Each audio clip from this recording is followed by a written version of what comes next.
Baik akhwati fillah yang dimuliakan oleh Allah Subhanahu wa taala, insyaallah nasta'inu billah, kita memohon pertolongan kepada Allah Subhanahu wa taala. Hari ini kita masuk di bab 223, ya boleh dibuka kitabnya. Kalau di buku Sahih Adabul Mufrad, maka halamannya di halaman 259. Dan hadis ini merupakan hadis yang ke-425. Subhanallah.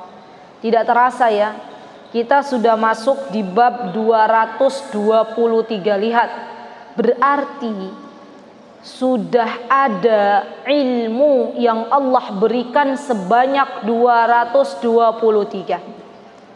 Semalam itu saya punya pikiran ya, nanti insya Allah semoga nanti panitia monggo teknisnya bagaimana. Sepertinya kita sebenarnya ini kemarin dilakukannya kemarin. Entah nanti biar tidak menghabiskan waktu caranya seperti apa, atau misalnya ada kuis yang murajaah dari yang kemarin-kemarin, karena kita sudah masuk di bab 223. Jadi nanti umahat misalnya mengisi dengan ini loh, dengan apa namanya? Ada pilihan ganda, atau mungkin dengan, kalau misalnya umahat itu suruh menulis esai kan terlalu berat ya, kalau umahat kan banyak sekali kerjaannya. Yang jelas ada murajaah, kita buka-buka lagi bab-bab sebelumnya ya. Mudah-mudahan nanti panitia merumuskan bagaimana teknisnya. Kalaupun misalnya membutuhkan soal untuk murajaah, untuk evaluasi, insyaallah saya siap ya, insyaallah. Kenapa ya akhwat kita harus murajaah? Karena ilmu itu sejatinya harus dimurajaah. Bukan hanya Al-Quran yang dimurajaah, tapi ilmu juga dimurajaah. Dengan kita mengajar, kita akhirnya murajaah kembali apa yang pernah kita dapatkan. Dengan kita belajar, kita akan mendapatkan ilmu baru. Dan jangan melupakan ilmu yang telah Allah Subhanahu wa ta'ala berikan kepada kita. Subhanallah, kalau kita lihat di bab-bab sebelumnya, itu sangat banyak sekali faidah-faidah yang bisa kita dapatkan. Pertanyaan untuk diri saya dan teman-teman semuanya, sudahkah kita mengamalkan ilmu yang telah Allah Subhanahu wa ta'ala berikan kepada kita? Maka kita memohon pertolongan kepada Allah agar Allah memudahkan kita untuk bisa mengamalkan ilmu yang telah Allah Subhanahu wa ta'ala berikan.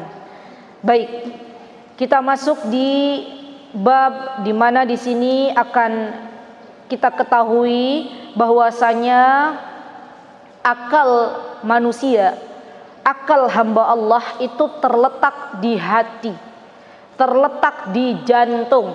Bahasanya bukan hati, mohon maaf. Nanti teman-teman bingung, karena kan kalau kita sebut hati itu kan al-kabid, al-qalb, qalb itu qalbun, itu artinya adalah jantung. Jadi akal kita itu ada di jantung kita masing-masing. Dari mana kita tahu akal kita ada di jantung? Kita bahas hadis yang diriwayatkan oleh Sa'id bin Abi Maryam ya, ketika beliau mengabarkan, dan ia berkata kepada Muhammad bin Muslim, beliau mengabarkan ya, berkata kepada Amr bin Dinar, kemudian berkata kepada Ibnu Syihab dari Iyad bin Khalifah an Ali radhiyallahu anhu, yang mengatakan ini adalah seorang sahabi, yaitu Ali bin Abi Thalib radhiyallahu an. Beliau adalah menantu Rasulullah sallallahu alaihi wasallam dan juga sepupu Rasulullah sallallahu alaihi wasallam, anak paman Rasulullah sallallahu alaihi wasallam. Subhanallah ya, orang Arab itu ketika menikahkan anaknya, mereka itu tidak bingung-bingung cari orang di mana. Mereka melihat dulu keluarga dekatnya, karena yang namanya bebet, bibit, apalagi? Bebet, bibit, bobot, itu adalah sesuatu yang nanti bisa memberikan efek di dalam sebuah pernikahan.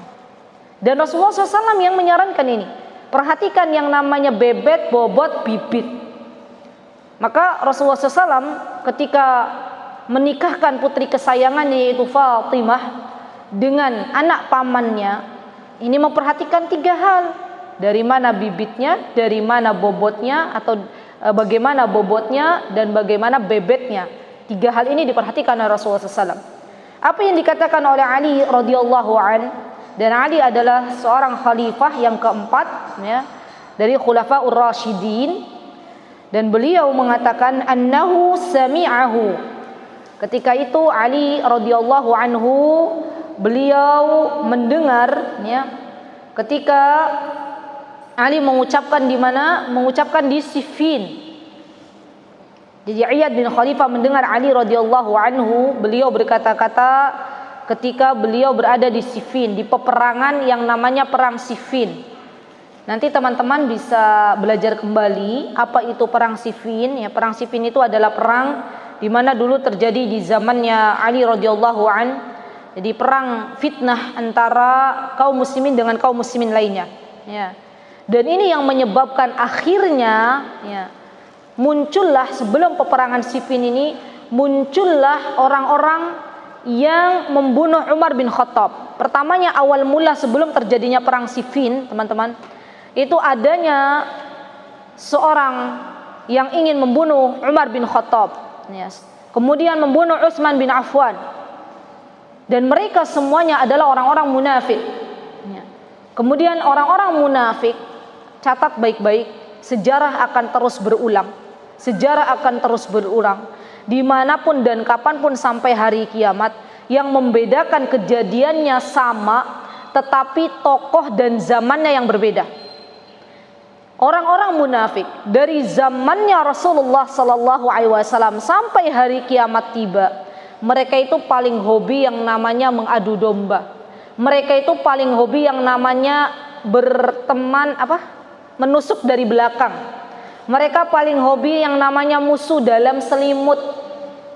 Mereka berpakaian seperti orang muslim, tapi ternyata hati mereka membenci Islam. Itulah orang munafik. Maka ketika tahu Ali bin Abi Thalib beliau memiliki gap dengan Muawiyah, maka diperbesarlah oleh orang-orang munafik kejadian ini. Dan akhirnya terjadilah yang namanya perang Siffin. Apa yang dikatakan oleh Ali bin Abi Thalib ketika beliau berada di Siffin? Kata beliau, innal aqla fil qalb. Akal manusia itu ada di jantung. Jadi al-qalb di sini teman-teman diterjemahkan dengan jantung, bukan dengan hati bahasa kita, bukan. Al-qalb di sini adalah jantung. Saya bacakan dulu semuanya hadisnya. Innal aqla fil qalb war rahmata fil kabid war ra'fata fit tahal war ra'fata fit tihali wan nafsa fir ri'ah. Ini hadisnya. Kita pretelin satu-satu, kita bahas satu-satu. Kata Ali bin Abi Thalib, ketahuilah akal manusia itu ada di jantung. Dan kalau kita lihat apa itu arti akal? Akal itu adalah berasal dari kata aqala. Aqala yaqilu, mana'a yamna'u. Akal itu artinya adalah penghalang. Kita lihat orang yang berakal, dia memiliki rasa malu yang menghalangi dia untuk tidak memakai baju, yang menghalangi dia dari telanjang. Dia malu karena dia punya akal, karena akalnya masih sehat, masih waras, maka dia pakai baju. Mohon maaf sekali, kita tengok di luar sana, ada orang yang akalnya sudah tertutup, sudah terhalang. Akalnya sudah tidak sehat lagi, sudah nggak dipakai lagi. Oh, akal kok ke sini ya. Biasanya kita seringnya akal di otak gitu ya. Akalnya sudah tertutup. Orang gila yang nggak punya akal, kira-kira malu nggak dia tidak pakai baju? Malu? Tidak malu. Kenapa? Karena akalnya sudah tertutup, sudah terhalang. Ini yang dimaksud dengan akal. Dan kenapa syariat Islam, teman-teman, melarang anak Bani Adam untuk minum minuman keras? Kenapa kira-kira? Karena kalau orang minum minuman keras, akalnya tertutup, terhalang. Maka tidak heran kalau ada orang mabok, di situ dia akhirnya membunuh sesama saudaranya. Kenapa? Karena dia akalnya tertutup.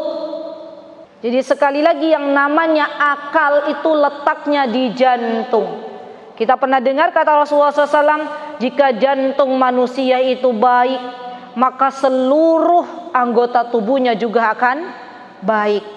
Dan kita tahu teman-teman, kalau ada orang bermasalah dengan jantungnya bermasalah, sudah dipasang ring, kira-kira itu berefek ke anggota tubuh lainnya enggak?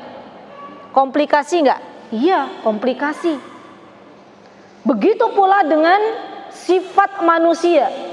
Kalau dia jantungnya senantiasa berhusnudzon kepada sesamanya, berbaik sangka kepada sesamanya, maka jantungnya akan sehat, dan sehatlah semua badannya. Subhanallah. Maka ingat kembali bahwasanya akal adalah sesuatu pemberian dari Allah Subhanahu wa taala. Nikmat dari Allah yang kita kadang luput untuk mensyukurinya. Di antara yang memuliakan atau di antara sesuatu yang Allah berikan, dan itu pembeda antara manusia dan hewan, adalah akal. Hewan kira-kira diberikan akal atau pembuatan? Hewan ada akalnya apa enggak? Enggak ada.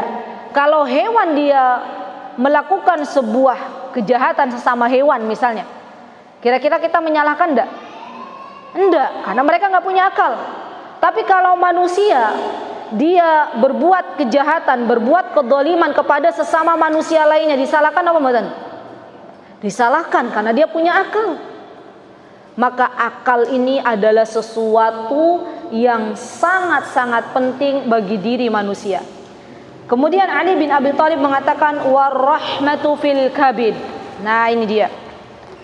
Dan kasih sayang itu, ya, sesungguhnya kasih sayang manusia itu berada di dalam hatinya. Al-kabid maknaha atau artinya adalah hati. Kan kemarin kita kan bingung kan, yang dimaksud dengan al-qalb di sini tuh artinya jantung atau hati gitu ya. Jadi yang dimaksud orang Arab pun yang saya dengar kalau misalnya mau beli hati di pasar, hati ayam misalnya, maka mereka menyebutnya al-kabid, bukan al-qalb. Ya, ishtaraitu al-kabid. Saya telah membeli al-kabid, hati ayam misalnya. Jadi bukan qalb. Ya, qalb adalah jantung. Al-kabid itu adalah hati. Maka kasih sayang yang Allah titipkan kepada hamba-hambanya itu berada di hatinya manusia. Berarti kalau ada orang yang dia sudah nggak ada lagi perasaan sayang kepada sesama hamba Allah, kalau ada manusia yang dia nggak punya rasa sayang kepada hewan, kalau ada manusia yang dia sudah dicabut rasa sayangnya oleh Allah Subhanahu wa taala, rasa rahmanya, maka ketahuilah hatinya dia sudah mati. Dan ini teman-teman bisa teman-teman pelajari khusus tentang hati, belajar kembali di kitab-kitab Ibnul Qayyim. Ya, banyak membahas tentang bagaimana sesungguhnya Allah Subhanahu wa taala menghidupkan dan mewafatkan hati seorang hamba. Kemudian yang ketiga, kata Ali bin Abi Thalib, kata beliau, warra'fatu fittihali. Ar-ra'fah itu adalah kasih sayang yang lebih tinggi derajatnya daripada ar-rahmah. Sekali lagi, ar-ra'fah, kalau kita lihat mungkin teman-teman di buku terjemahannya apa? Sifat lemah lembut. Jadi kasih sayang lebih tinggi ya. Ar-ra'fah, lemah lembut ya, itu ada di dalam limpa. Ada di dalam limpa. Kalau bahasa Arabnya saya lihat di kamus, ar-ra'fatu itu a'la minar rahmah, lebih tinggi dari rahmah.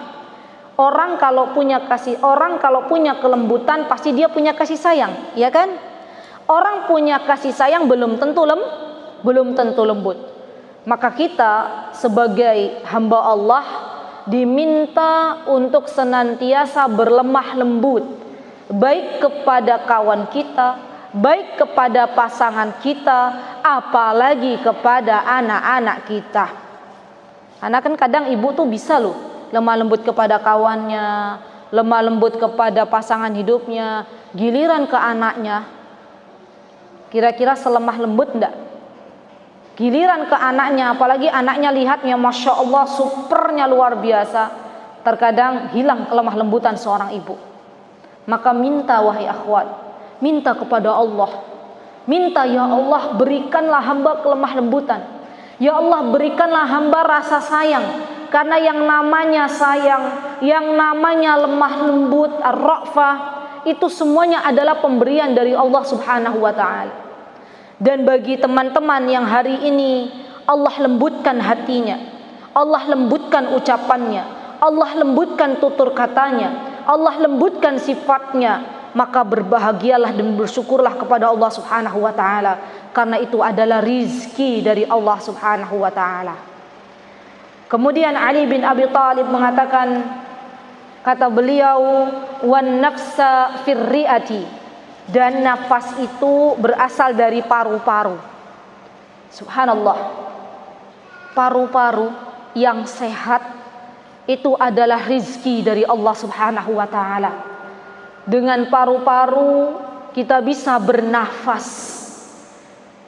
Apalagi di masa-masa pandemi ini, subhanallah, ketika seseorang diuji oleh Allah Subhanahu wa ta'ala dengan ujian diberikannya corona, maka dia akan mengatakan, subhanallah, ternyata hembusan nafas yang setiap hari kita bisa bernapas dengan gratis itu mahal harganya. Sebuah kenikmatan, teman-teman. Kalau kenikmatan itu dicabut oleh Allah, maka baru seorang hamba itu akan merasakan betapa berharganya nikmat tersebut. Dan terkadang Allah mencabut nikmat dari seorang hamba karena Allah ingin hamba tersebut kembali kepada Allah Subhanahu wa ta'ala. Maka jangan pernah kita berburuk sangka kepada Allah.